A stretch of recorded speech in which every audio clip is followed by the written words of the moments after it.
British West Indies had lost their monopoly de facto for sugar. Progressively, they could not compete with the following territories: Saint Dominique in 1789, that is Haiti, Mauritius in 1820, Brazil in 1830, Cuba in 1840. His contention was that they simply could not compete, slave or free, because of the following factors of production: plantations, efficiency of size; 2, more fertile land.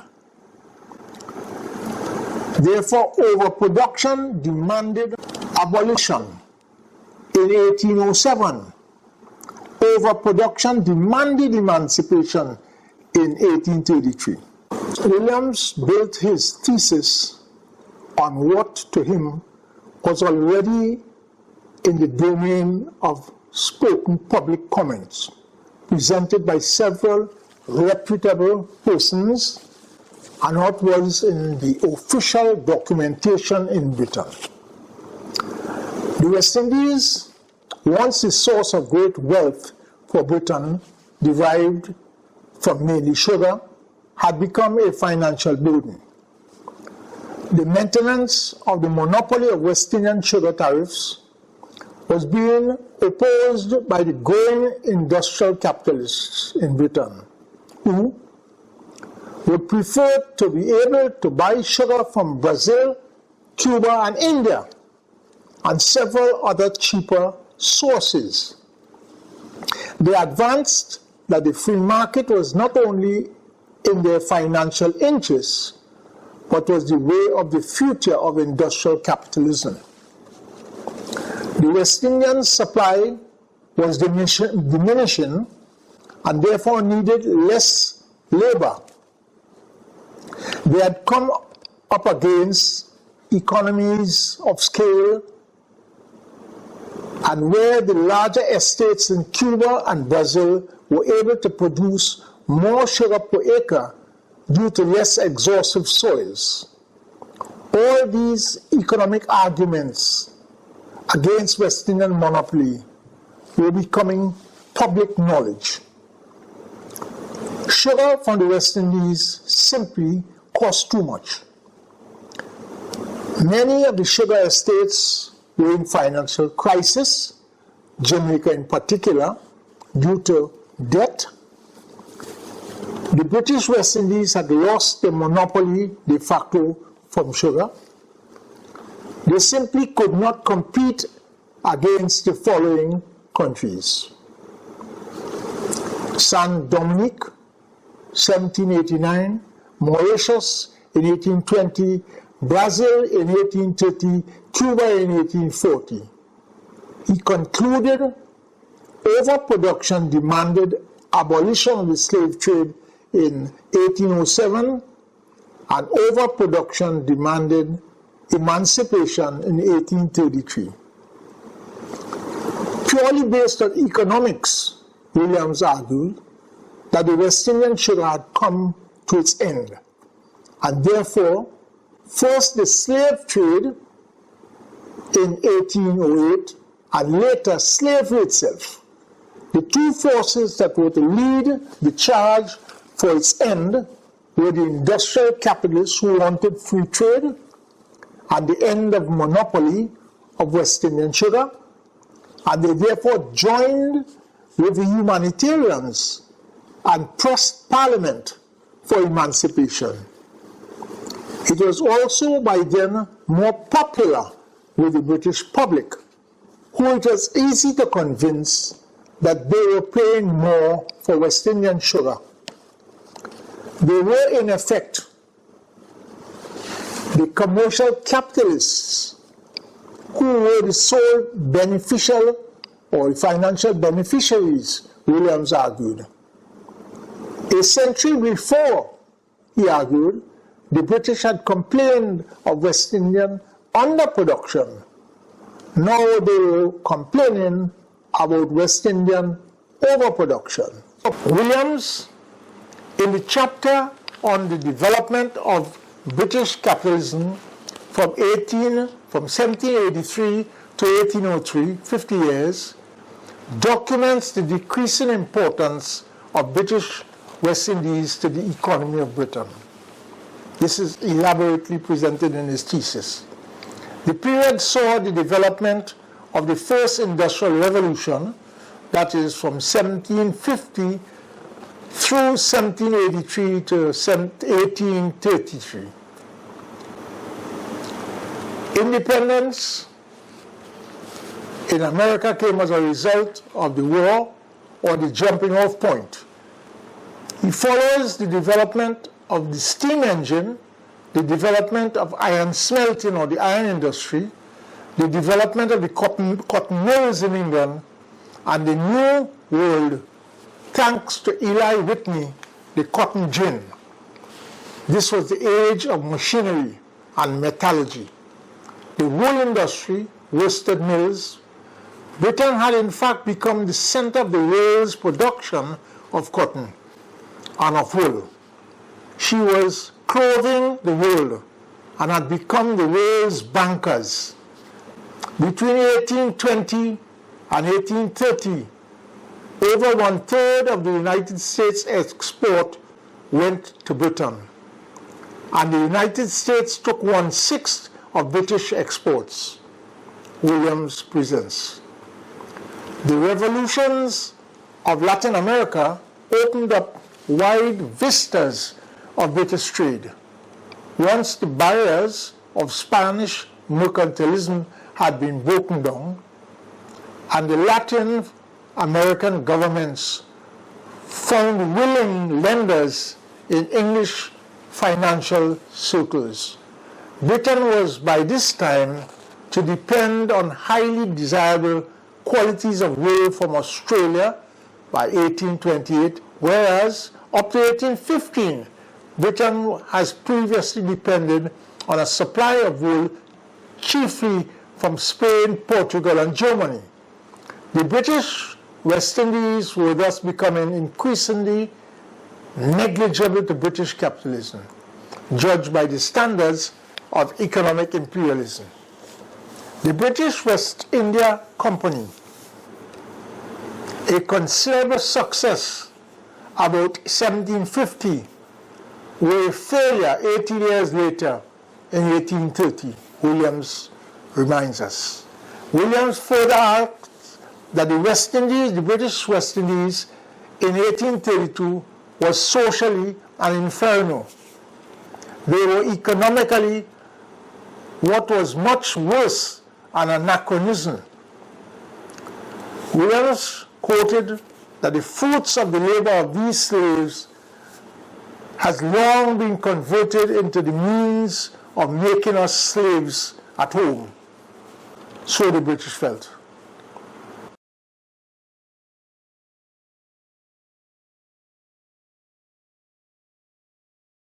This paper seeks to review Williams's position on a number of central issues. What did Williams have to say on the contribution of the moral resistance of the Quakers and the humanitarians to the question of emancipation of the enslaved Africans? B, what did Williams have to say on the contribution of the resistance and rebellion to the eventual question of emancipation of the enslaved Africans? C, what did Williams have to say on the contribution of the end of legal slave trade, that is the supply side of slavery that took place in 1808 by the British, to the question of emancipation and the enslaved Africans? D, what did Williams have to say on the death rate, which was very high, of the enslaved Africans on the question of emancipation of the enslaved Africans? E, what did Williams have to say on the success or failures of the amelioration program posed or proposed by the British slave owners to the question of emancipation of the enslaved Africans?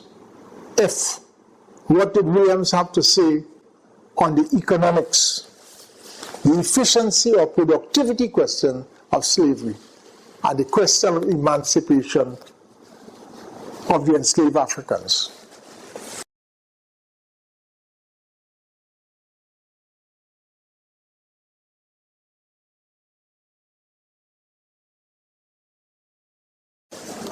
Williams, in chapter 11, entitled "The Saints and Slavery," in essence, Williams has this to say: this study has deliberately subordinated the inhumanity of the slave trade, the slave system, and the humanitarians which destroyed the system. The very title of the chapter, "The Saints and Slavery," reeks of contempt and what is otherwise described as hypocrisy. He talks of that group as vacillating to suit the change in their personal, financial, that is, economic interests. He described, for instance, Clarkson as personified the best in the humanitarian and humanitarianism of the age. Wilberforce was familiar with all that went on in the hull of the ship, but ignored what went on at the bottom of the mine shafts in England. Their interest was solely in the slave trade, whose abolition they thought would eventually lead, without legislative interference, into freedom. On 3 occasions, the Abolition Committee explicitly denied any intention of emancipating the slaves. Wilberforce in 1807 publicly disowned such intentions. In 1815, the African Institution stated clearly that they looked for emancipation of the slaves from the owners. It will subside, they described it. It will decline. It will expire. It will, as it were, burn itself down into its sockets and go out. We shall leave it gently to decay, slowly, silently, almost imperceptibly, to die away and to be forgotten. This is how the Quakers saw it. The member for Oxford University, that is Wilberforce, opposed the slave trade and was prepared for war, if necessary, to suppress it. But he never accepted the view that property in man was illegal. That is, the sale of human beings was illegal. Coleridge sneered at the philanthropy trade, as he called it, and accused Wilberforce of caring only for his souls, and criticized Clarkson as a man made vain by benevolence, the moral steam engine, or the giant with one idea. Williams did not elevate the humanists as a significant cause of emancipation, even though he recognized their sustained efforts in the struggle to end the slave trade and slavery. Williams described them as follows: with the aid of others, Macaulay, Wesley, Thornton, Brougham, they were successful in raising anti-slavery sentiments almost to the status of a religion in England. They were not inappropriately nicknamed the Saints.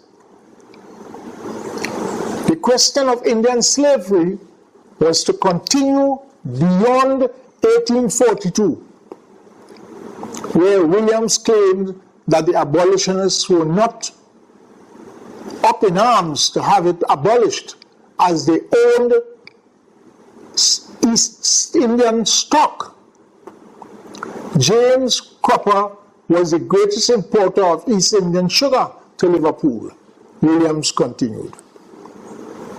Williams lists the saints, leading and well-known abolitionists, moralists, philanthropists: Thomas Clarkson, William Wilberforce, Thomas Buxton, James Ramsey, Lord Macaulay, John Wesley, James Stevens, Lord Bolton, Thornton, James Copper, James Whitmore. All these were listed well-known Quakers. The resistance and rebellion of the enslaved African is the other issue that would have just some discussion. The penultimate chapter, entitled The Slave and the Slavery, William treats the resistance of the enslaved Africans in some detail. He deals with issue from the point of the British government's new policy of reform in 1823 towards West Indian slavery. Williams presents what was described as the amelioration program that I mentioned earlier on.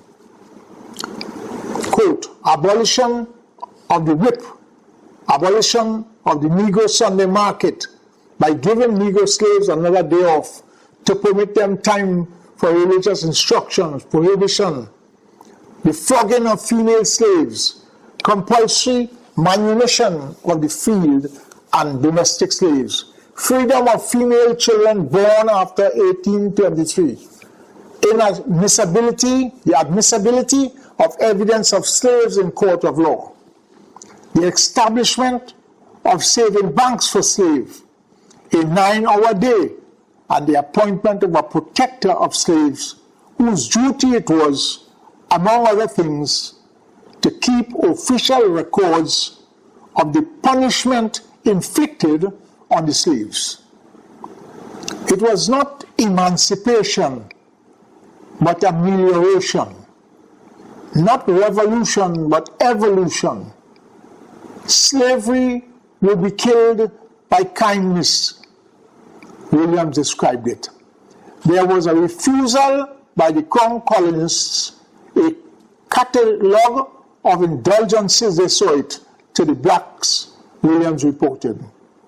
He was to comment that the slaves were in no mood, nevertheless, for the inevitability of gradualism. Williams went on to say that contrary to the popular and even learned belief, however, as the political crisis deepened in England, the most dynamic, this is Williams saying, the most dynamic and powerful social force in the colonies was the slaves themselves. He went on to add that this aspect of the West Indian problem has been studiously ignored, as if the slave, when they became instruments of production, passed from men only in the catalogue of the books. The planter looked upon slavery as eternal, ordained by God, and went to great lengths to justify it by scriptural quotations.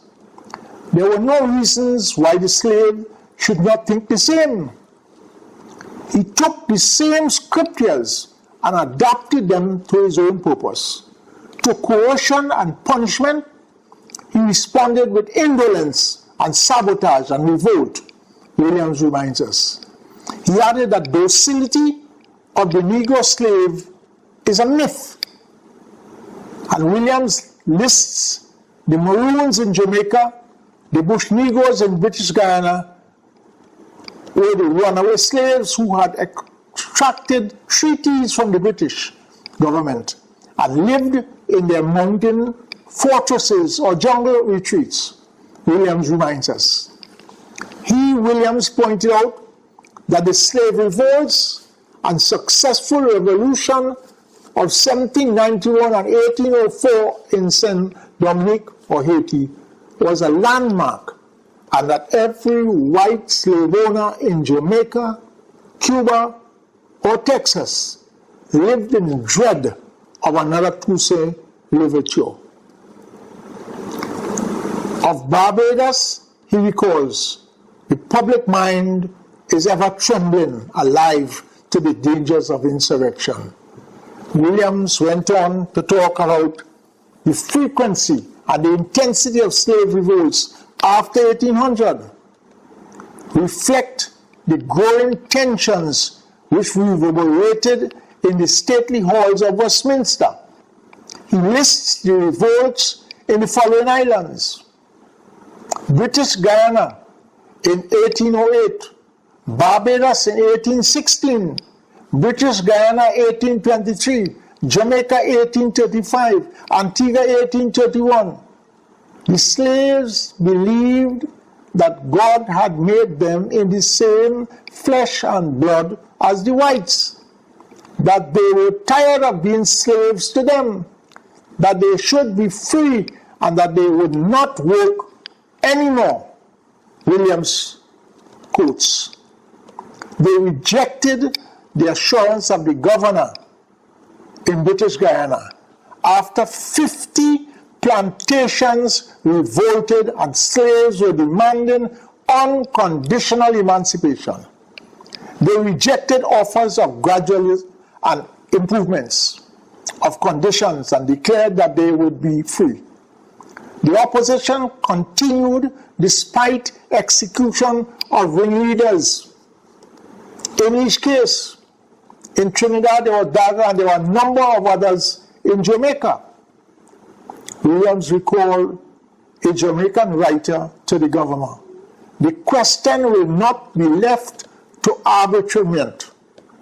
The long, angry discussion between government and planter. The slave has been taught that there is a third party, and that third party is himself. He knows his strength and will assert his claim to freedom. Williams reminds us.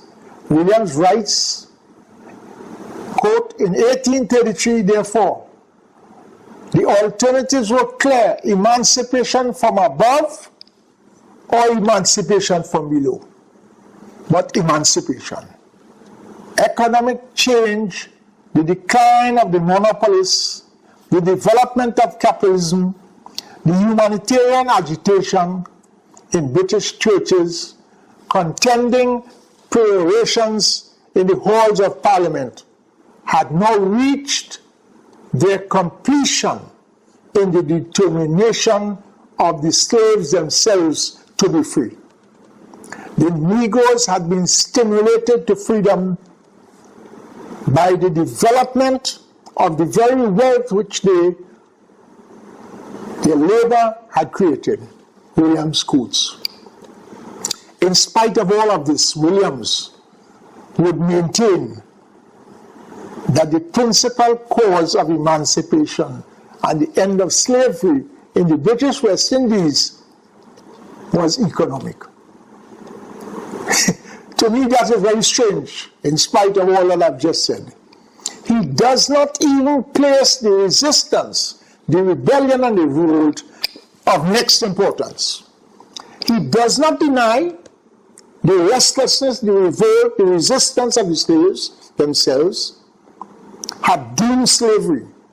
He does not deny the existence of the role of the moralists and the humanitarians.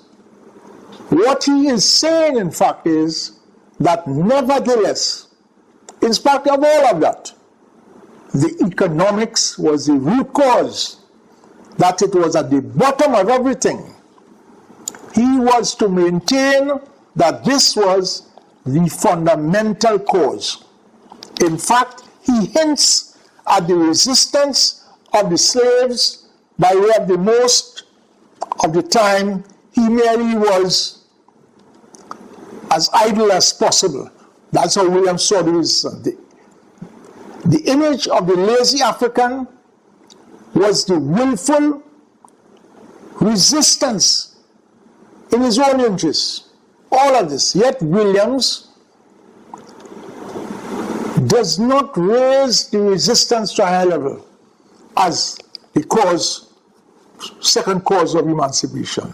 The resistance of the enslaved has to be resolved in countless recent works by the following writers, among others. And I list here The Iron Throne by Professor Carrie Robinson, The Flight to Freedom by Professor Alvin O. Thompson, Seven Slaves and Slavery by Anthony DeVattai, Revolutionary Emancipation by Dr. Claudius Focus, Caribbean History by Professor Tony Martin, The Black Jacobins by C.L.R. James. A counter submission by other writers would put the African's rejection of his enslavement as at the center of the emancipation by his rebellion and resistance in all forms, including attempted revolt. Is it a case of rebellion in plain sight? Figure 5 deals with the historic graphical representation of what is called the triangular trade and the Industrial Revolution. The triangular trade and the Industrial Revolution, highly discussed in this figure, presents the flow of trade, traditionally called the triangular trade between Europe, Africa, and the New World. It presents in brief the exports and imports flow between the three regions, and this is significant for the enriching of two of the territories in question, namely Europe and the New World, and the pauperization of the other, that is the African continent.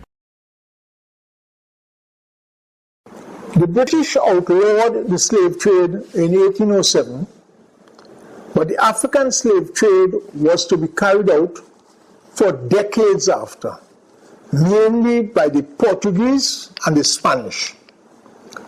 Williams referred to the crisis which began in 1776, the American War of Independence, which took place from 1775 to 1783, and continued through the French Revolution of 1797, 1803, and the Napoleonic Wars from 1789, 1815, until the Reform Bill of 1832 was in many respects a world crisis.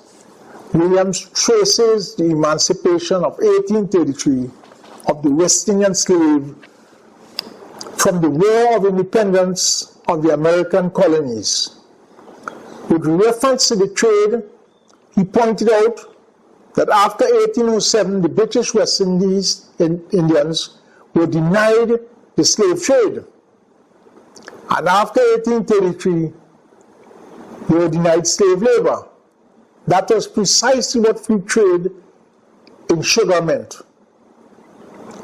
He further argued that the abolitionists at the first hand had not confined their attention to the British slave trade.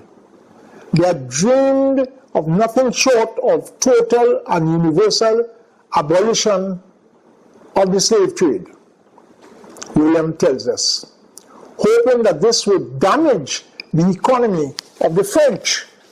This is the British competing with the French because of Saint Dominic or Haiti in particular, which was a large supplier of sugar, European sugar.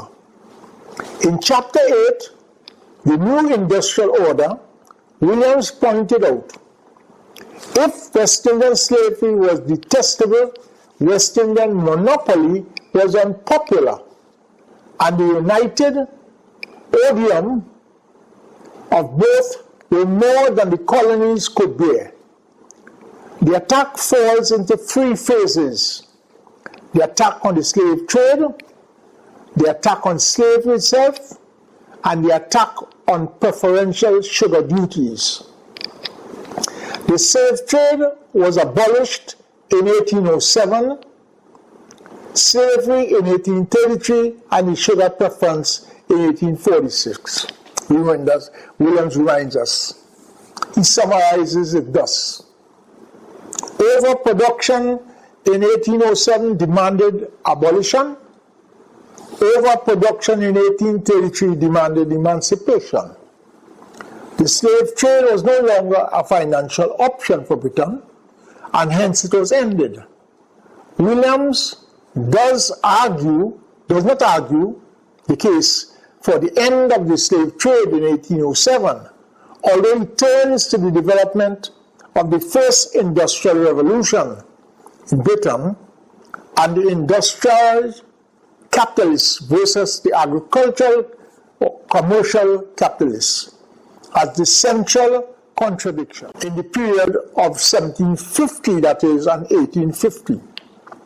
Williams had argued the strength of British sugar islands before 1783 lay in the fact that as sugar producers, they had few competitors. The cultivation of Barbados and Jamaica had transferred the sugar trade of Europe from Portugal to England. This is how important Barbados and Jamaica were. The progress of Saint Dominique or Haiti gave control of European sugar market to France. Saint Dominique was larger than any British colony. The soil was more fertile and less exhaustive. Hence, its cost of production was lower. The age of British sugar islands was over, Williams tells us. The West Indian system was unprofitable, and the slave trade on which it rested, instead of being very advantageous to Great Britain, is the most destructive that can be imagined to our interests. The plan, as Pitt saw it, was twofold: to recapture European market with the aid of sugar from India, and to secure an international abolition of slave trade. The idea was to ruin Saint Dominique and dislocate the economy of the French. The end of the slave trade, the abolition, was a deliberate economic strategy of the British, which was to be aided by the Haitian Revolution. In other words, the success of the Haitian Revolution served the interests of the British by removing the trade that was in the dominant thing for France. Production had to be curtailed, William tells us, that the saturated colonies needed only 7,000 slaves a year, and emancipation was an economic necessity. One should note that Saint Dominique, or Haiti, sugar was based on slavery up until the end of the Revolution in 1804. In case of Cuba, it was to go on up until 1895. Brazil to 1888, and the United States 1865. With respect to India, slavery of a sort was to provide labor for British sugar for many more years after 1808. Commentary on the bill abolishing the slave trade, Williams noted that it initially spoke of trade as being contrary to the principles of justice, humanity, and sound policy. And there were objections by Lord Hawkesbury on the ground that the words justice and humanity reflected on the slave traders. The amendment, therefore, removed the words to the bill, simply was confined to the necessity of the abolition solely on expediency. In other words, in the bill was changed.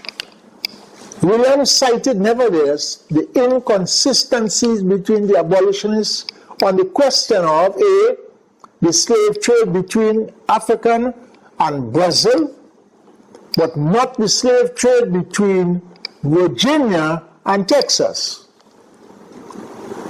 B, the slave-grown sugar in Louisiana and the slave-grown sugar in Brazil, as they had earlier differentiated sugar grown by slave labor in the British West Indies and sugar grown in India with slave labor. Then there was the inconsistency of importing Brazilian sugar for refining, but not for consumption. The justification, in other words, of importing Brazilian thing is that it was for refining. Williams ends the chapter with the following words: Disraeli, like many to follow, condemned emancipation as the greatest blunder. Four other factors need some review or focus. A, the inefficiency of slave labor, the so-called productivity question. B, the high death rate among slaves and the need for replacement, the attrition question. C, the failure of the amelioration proposal or the gradualist question. D, the impact of the Industrial Revolution on productivity. The age of machines and mechanization of production was upon us. Williams does not develop the argument of the African slaves' level of efficiency. Although passing reference was made to the fact that the Africans did offer sustained opposition to their enslavement, go slow or laziness, as they were described. Contrary to popular and even learned belief, however, as the political crisis deepened in Britain, the most dynamic and political social force in the colonies was the slave himself, I said before. Williams tells us further, he took the same scriptures and adapted them to his own purpose.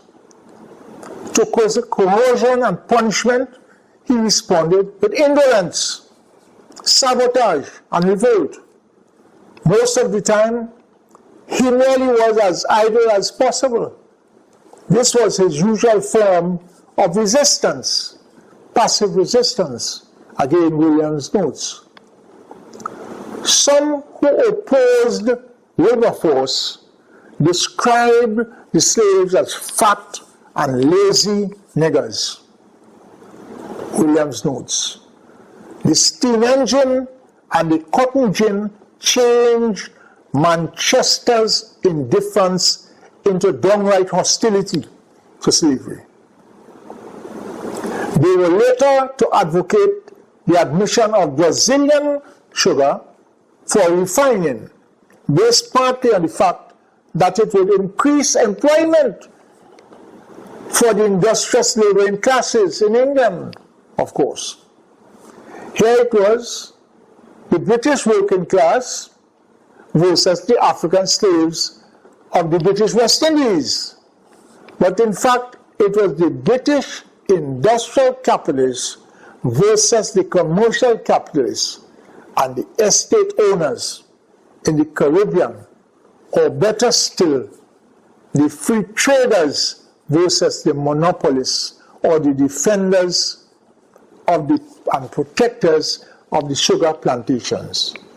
Williams saw it clearer as an inevitable stage in the development of British capitalism, industrial capitalism.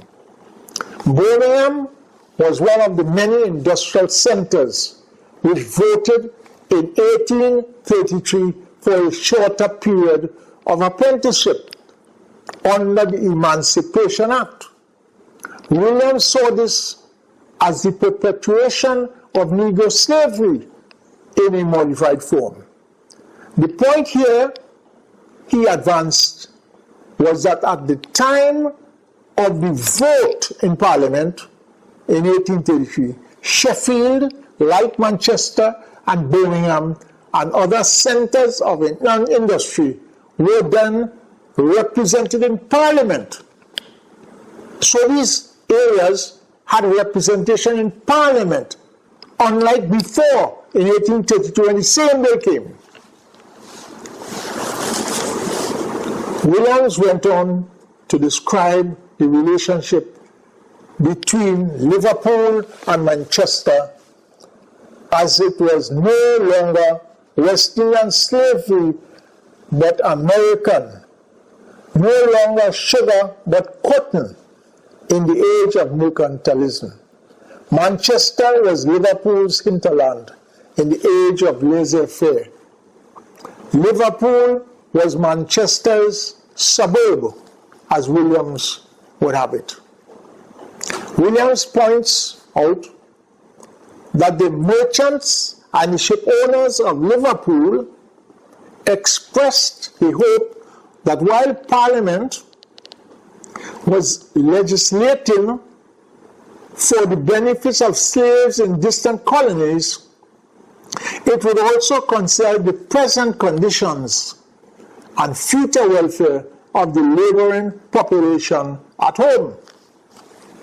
In Glasgow, one wealthy family actually moved its support to Brazilian sugar imported for refining, weakening further the West Indian sugar planters' case in the Parliament. Williams hinted that slave labor had always been less productive than paid labor because of the need to extract from the slaves long hours of work beyond dawn to dusk. Slaves worked more than 12 hours a day, and initially 6 to even 7 days a week. The slaves in return not only were tired, but sought to resist by developing a strategy of laziness in general, and resistance or go-so at times. Outright rebellion was more frequent than was recorded. Slaves died from disease, injury, cruelty, punishment, execution. Seldom did they grow old. This was a main reason for continuing purchase of new slaves, and the end of that legal slave trade would have increased the problem of output on the estates. The need for constant renewal of stock of slaves would have presented a problem to the slave owners or estate managers after the end of the slave trade. In other words, at the end of the slave trade, they would find themselves in trouble getting more slaves. But here again, Williams does not subject to analysis as a point of distress and the question of survival of slavery as the basis of labor on the plantations. He, Williams, nevertheless, discusses the fact that the slave trade did continue beyond 1808, and not only for the Portuguese colonies in Brazil or the Spanish colonies in Cuba and the American states. A short lifespan of slaves. Much has been written on the fact that few slaves reached old age, as the death rate was high from illness, injury, cruelty, brutality, and even suicide. Williams does not treat with this aspect of slave existence or non-existence. The US literature is, however, replete with instances of this aspect, and the author will not pursue it any further.